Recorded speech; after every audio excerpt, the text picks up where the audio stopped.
کہ آقا علیہ السلام نے ارشاد فرمایا کہ اللہ تبارک و تعالیٰ کی 100 رحمتیں ہیں، جن میں سے اس نے ایک رحمت کو اہل دنیا کے درمیان تقسیم کر دیا، جبکہ 99 رحمتیں اللہ تبارک و تعالیٰ نے کن کے لیے محفوظ کی ہیں؟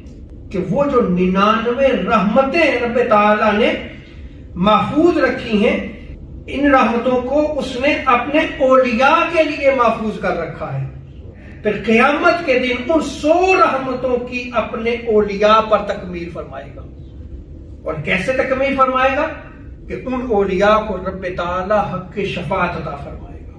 وہ اللہ کے بندے، وہ اللہ کے نیک بندے جن کی ساری زندگی اللہ اور اس کے رسول کی اتباع اور اطاعت میں گزرتی ہے، ان کی زندگی کا اوڑھنا بچھوڑنا جو ہے وہ قرآن اور حدیث ہوتا ہے، وہ آقا علیہ السلام کے اخلاق حسنہ سے متصف ہوتے ہیں، ان کی ساری زندگی آقا علیہ السلام کے اخلاق حسنہ کا نمونہ ہوتی ہے۔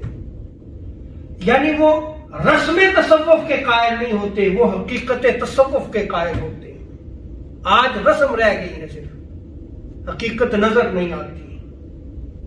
اور ان اولیاء کا مقام و مرتبہ کیا ہے کہ رب تعالیٰ ارشاد فرماتا ہے، حدیث قدسی ہے، کہ جو بندہ ان میرے اولیاء سے دشمنی رکھتا ہے، میرا اس کے خلاف اعلان جنگ ہے۔ یعنی ان اولیاء سے دشمنی رکھنا کتنی بڑی بدبختی ہے۔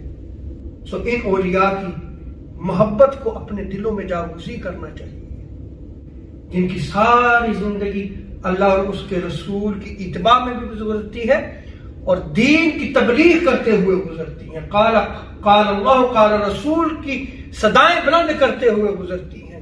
وہ جب بولتے ہیں تو حکمت ہوتی ہے، ان کا عمل آخرت کی یاد دلاتا ہے، ان کو دیکھا جائے تو رب یاد آتا ہے۔ یہ اولیاء کرام